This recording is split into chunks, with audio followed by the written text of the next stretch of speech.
Dignidade humana. Por que ainda temos que lutar por aquilo que é óbvio? Este é o tema do Papo É de hoje.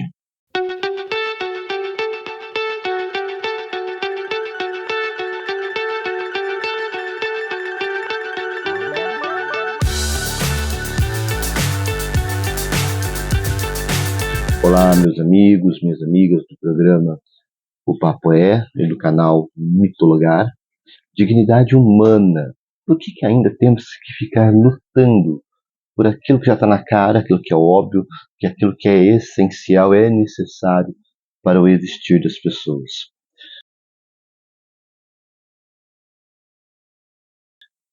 Principalmente quando nós falamos de minorias que são cada vez mais marginalizadas da sociedade e da própria vida humana. É interessante, nós temos que falar sobre isso, porque nós vivemos numa situação e numa sociedade que está cada vez mais polarizada, não só no Brasil, mas no mundo, e nós podemos acabar nos esquecendo, talvez, da nossa origem, de onde nós saímos, o que nós fizemos para alcançar o patamar de vida ao qual nós estamos. E é necessário nós nos olharmos, observarmos todas essas coisas, para nunca nos esquecer da nossa origem, de onde nós saímos, das lutas que nós tivemos, dos sapos que tivemos que engolir, e dentre tantas coisas, para chegar na condição que você está hoje e olhar para aquela pessoa ou para aquele grupo que se encontra hoje numa determinada situação que um dia você se encontrou, e ao invés de você estender a mão para ajudar, você vira as costas como se aquilo não fosse problema seu nem meu. Quando nós falamos de minorias, de marginalizado, nós temos que entender que, invariavelmente, determinados grupos políticos, que acaba até que virando meio que uma facção até, né, pelo modo pejorativo da palavra, e pessoas de ideias extremistas, muitas das vezes ligado à extrema-direita, frequentemente atacam minorias por uma complexa rede de situações e fatores ideológicos, sociais e políticos para poder conseguir alguma coisa. Eu quero com esse vídeo, acho que finalizar isso, não só para mim, não só para vocês também, mas que vocês possam dar respostas, assim como eu, concretas às situações que ainda são bizarras na nossa sociedade. E você e eu, a aprender, como nós vamos discorrer nesse texto, que não vai ser muito longo, porque ele é muito direto, como eu falo, o famoso tapa na lata, né? Por quê? Porque nós precisamos entender e acabar de vez com isso. Não dá para ficar fazendo de conta que não existe, tá? A primeira é homogeneizar, né, ideologias e a exclusão. Por quê? Muitos grupos de extrema-direita ou pessoas muito extremadas defendem uma visão de nação ou sociedade baseada numa ideologia única, homogênea, seja ela étnica, né, racial, religiosa, cultural. Minorias são vistas como estranhas, diferentes, ou ameaças a essas identidades que são idealizadas. Ora, eu já falei para vocês, né, que essas ideologias, elas frequentemente se manifestam em forma de nacionalismo exacerbado, xenofobia, racismo, homofobia, transfobia e diversas outras formas de intolerância.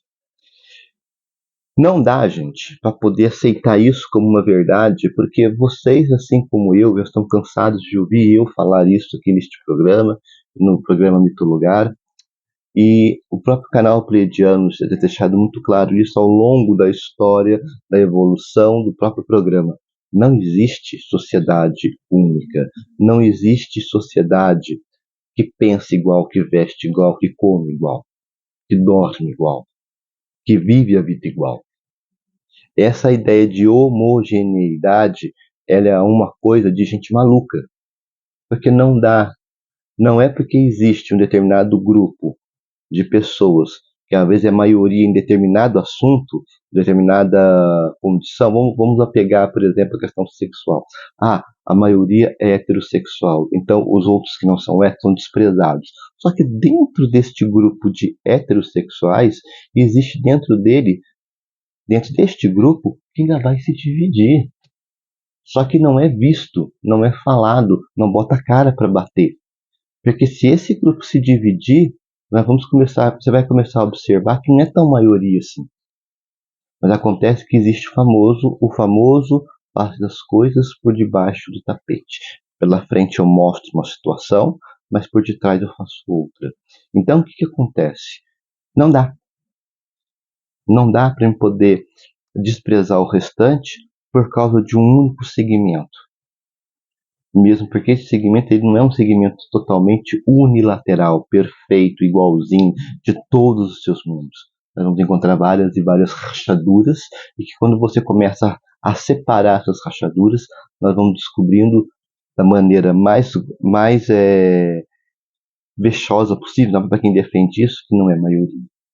Porque aqueles que estão no grupo, no caso, falando de heterossexuais de psicologia, que diz que deveriam ser iguais por serem héteros, não são tão iguais assim, então a teoria cai por terra.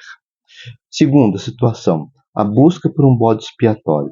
Em tempos de crise econômica, social ou política, grupos extremizados ou grupos políticos extremos tendem a buscar um bode expiatório, famoso culpado, né? Botar alguém para culpar, arrumar alguém para poder vestir a camisa do taque pedra nele, para culpar pelos problemas da sociedade.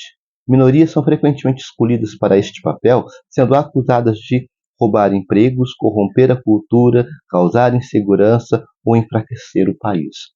Gente, uma vez falaram que negro não é gente, que mulher é um bicho que não ajuda em nada porque ela é mulher, que criança não presta porque é criança. Então, e por aí vai, né? Coisa que eu já falei aqui no programa. Só vocês que já assistiram e me acompanharam, vocês vão começar a entender, né?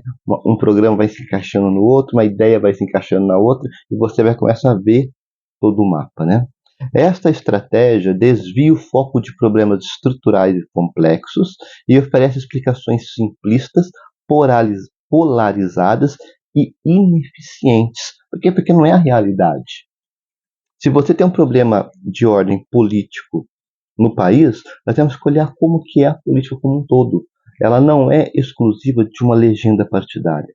Por quê? Porque o problema político de um país, ele perpassa por todas as esferas das legendas partidárias. Então, ela não é exclusiva de um único partido. Quando nós falamos de problema social, quais são os problemas sociais hoje que nós temos? Crime, falta de trabalho, saúde precária, educação precária. Ela não é isolada. Nós temos que olhar nossos olhos para essas situações e observar o que aconteceu para chegar nesse ponto, de estar nesta situação. Então, o que acontece? Não é apenas um ideário. Nós temos que entender que é um conjunto de situações, de manobras, muitas das vezes de ordem política, pensada e econômica, pensado para ser desse jeito. Porque viram uma estrutura que sustenta algo que quer permanecer no poder. Tá? Mobilização política através do medo e do ódio. Já falamos sobre isso, já comentei sobre isso, mas atacar minorias pode ser uma tática eficaz para mobilizar a base de apoio de grupos extremistas. O medo e o ódio em relação ao outro, a outra pessoa, ou a um grupo, ou um partido político, um segmento político, uma esfera de poder, né? Por exemplo, igual ao Brasil, nós temos 3 esferas de poder. Temos o executivo, o legislativo e o judiciário. Os 3 formam a República Federativa do Brasil. Podem ser poderosas ferramentas para a coesão interna de recrutamento. E que é isso? Discursos de ódio e desinformação são frequentemente utilizados para demonizar minorias e criar um clima de hostilidade. Se eu tenho interesse e esse interesse me faz aglutinar pessoas para levantar a minha bandeira, para que eu ganhe poder com isso, eu vou me lançar a mão de todas as ferramentas para que isso se torne uma realidade verbalizada. Logo, o discurso de ódio, aliado à política extremizada, que causa medo, você tem um exército de pessoas a seu dispor para você manobrar como você quiser. Pensa aí, gente. Pensa no nosso Brasil dos últimos anos, dos últimos 10 anos. Desde a da época que a a excelentíssima ex-presidente Dilma Rousseff perdeu o mandato, né, por um golpe político, para cá. Pensa, os medos, as raivas, as dúvidas, as incertezas, o apontamento de dedos. Pense, eu não preciso ter que falar. Você, assim como eu, nós vivenciamos tudo isso. Nós olhamos, nós vemos, nós escutamos. Pense. Tá? Resistência a mudanças sociais e à igualdade. Muitos grupos de extrema-direita ou extremizados políticos resistem a avanços nos direitos das minorias e às mudanças sociais que desafiam hierarquias tradicionais. Eles podem ver a luta por igualdade como uma ameaça a seus status ou valores que defendem. Ora, vou dar um exemplo. Mulher. A mulher ela não tem dignidade por ser mulher. Engravida, não tem dignidade. Menstrua, não tem dignidade. Agora eu falo para você, é negra, não tem dignidade. Se é mãe solteira, não tem dignidade. É meio complicado você generalizar a mulher assim. Por quê? Independente de você seja branca ou negra, você não está livre, nenhuma mulher está livre de amanhã ou depois ser diminuída por ser mulher. Porque uma coisa é muito claro na vida da gente, que tem que ficar claro isso para mim, para você. Uma coisa é você ser branca, se você casou bem, ou sua família é uma família bem estruturada, uma família economicamente estruturada, você não precisa ter que trabalhar, ou você trabalha na própria empresa da família, negócio da própria família, você não sofre com a questão do trabalho. Você conquistou uma moral social por causa da sua cor, da sua pele, por causa do teu trabalho, te deu um status melhor que as outras mulheres. A próprio meio sociocultural que você habita facilita a sua vida como mulher. Agora pega tudo isso que eu falei e tira de uma mulher. Vai falar com uma mãe negra solteira. Vai falar nisso para um pobre, para uma menina, uma moça pobre que mora numa favela. Aquela que não teve um estudo adequado, que vive à mercê daquilo que a sociedade pode oferecer. Trabalho semi-escravo ou não escravo, quase. Então, como que eu posso dizer não a políticas voltadas para a mulher dentro desse cenário? É, no mínimo, uma maldade descomunal. Por quê? Para manter hierarquias tradicionais, para evitar mudanças sociais pré-estabelecidas, para o inferno com isso. A pessoa que defende esse tipo de ideia é uma pessoa maligna, porque ela não está na pele da outra. Esteja um dia na pele da outra, sofrendo o que a outra sofre todos os dias, eu quero ver se vai defender o status quo da sociedade como se encontra. Posso ter certeza que no dia seguinte vai ser a primeira pessoa a pegar a bandeira para poder mudar tudo isso. Por quê? Porque tem que sentir na pele. E sentir na carne não tem cor, não tem cor, não tem idade, não tem raça, não tem etnia, não tem divisão social por dinheiro. As pessoas sofrem iguais. Por quê? Por fim, ganho de poder político.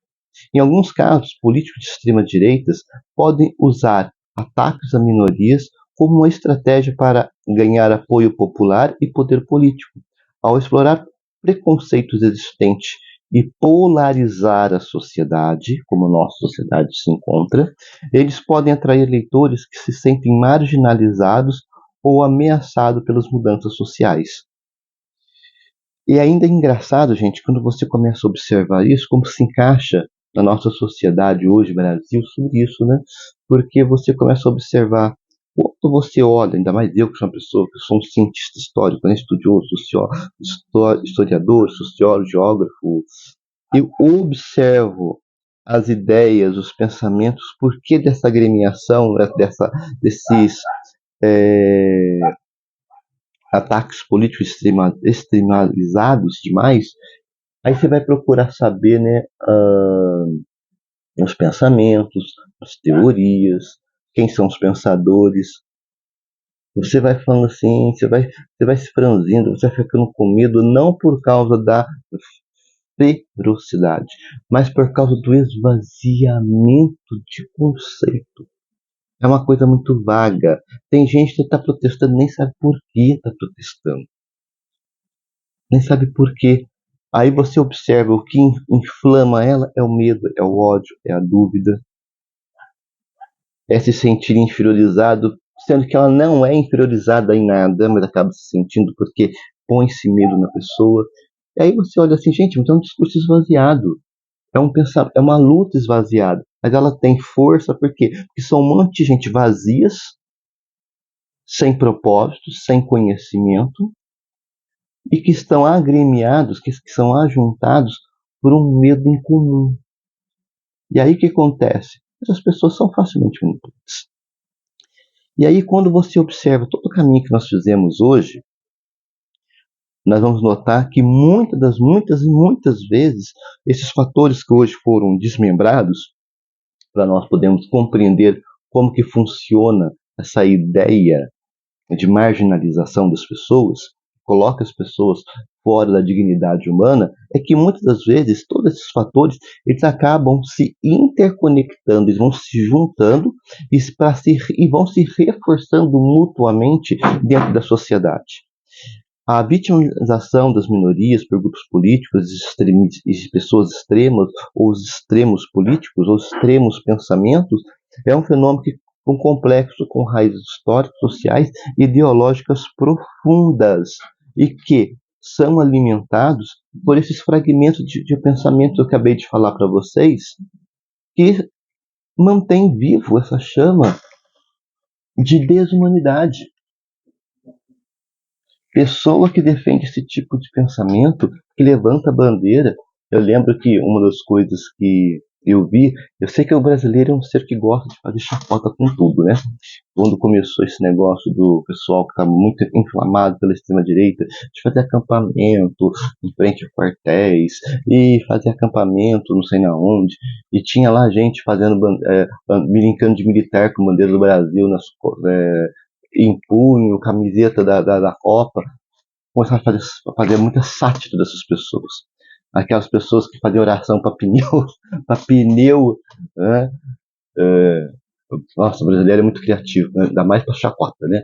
Mas qual que é a questão? A questão é que você olha para essas pessoas e quando você vai questioná-las de verdade, perguntar o porquê, elas estão vazias. Elas foram simplesmente inflamadas pelo medo ou pelo ódio. Por quê? Porque se a pessoa cresceu dentro de uma sociedade, a família é branca, todo mundo é branco, todo mundo é hétero, bonitinho. Aí o outro é gay, já não presta, o outro é negro, não presta, o outro é pobre, não presta. Se for negro, pobre e negro, piorou, que é marginal mesmo no significado máximo da palavra. Então você começa a entender que eles não têm um propósito de sociedade, mas é um propósito de medo por causa dos acontecimentos que a sociedade se encontra. Não é culpa do pobre, negro, marginalizado, LGBT, da mulher, que existe corrupção no nosso país. Não é culpa deles de que a crise econômica no país que se estabelece desde quando o Brasil começou a existir, existe essa crise política, é culpa deles. Não é porque a sociedade tradicional está ruindo, é por culpa deles. Não é porque a ideia de família tradicional ruiu, destruiu-se, é culpa deles. Acontece que essas estruturas que eu acabei de falar, se elas não são bem estruturadas, o que é bem estruturado? Pensada, analisada, questionada, o porquê que elas têm que existir, de que maneiras que elas têm que existir, quais são os instrumentos saudáveis que se possam se lançar para ajudar que essas coisas que eu falei se mantenham de pé. Se não existe nada disso, ela vai ruir. E isso é um fenômeno que acontece em toda a sociedade, porque basta as coisas começarem a sair dos trilhos, a sair dos eixos, não funcionar mais, porque muitas dessas coisas foram funcionadas na base da imposição. da imposição. Imposição de família, imposição da religião, imposição de uma política de ditadura. Agora, quando você começa a abrir o mundo para a escolha pessoal e que se junta com outras escolhas pessoais e fazem com que a sociedade mude porque é necessário, nós vamos sempre encontrar pessoas resistentes. Por quê? Porque no meu tempo era assim, no meu tempo era assado, no meu tempo acontecia isso, no meu tempo as coisas se pensavam desse jeito, daquele outro jeito, daquela outra forma. Não existe no meu tempo. O seu tempo é aqui agora. O mundo se transforma. Da mesma maneira que você se transforma. Você nasceu, estava de um jeito. Você era adolescente, estava de um jeito.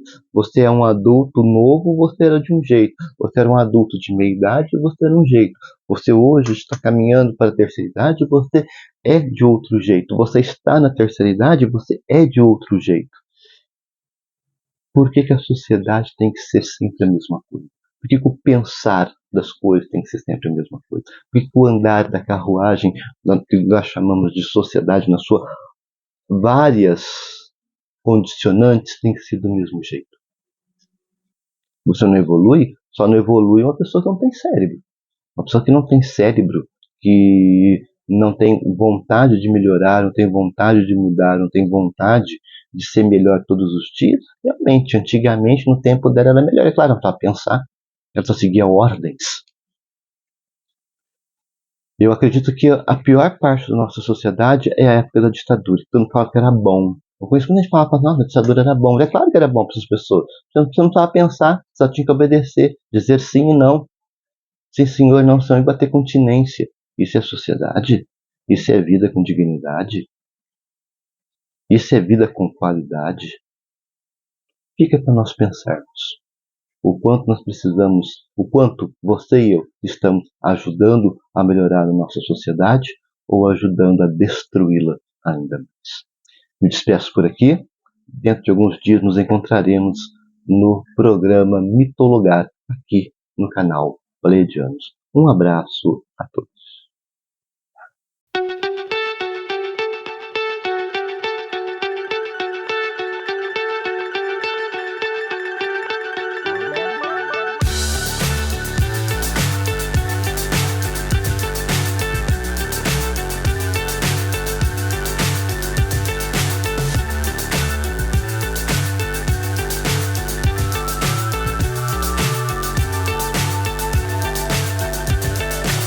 So high I'm hypnotized.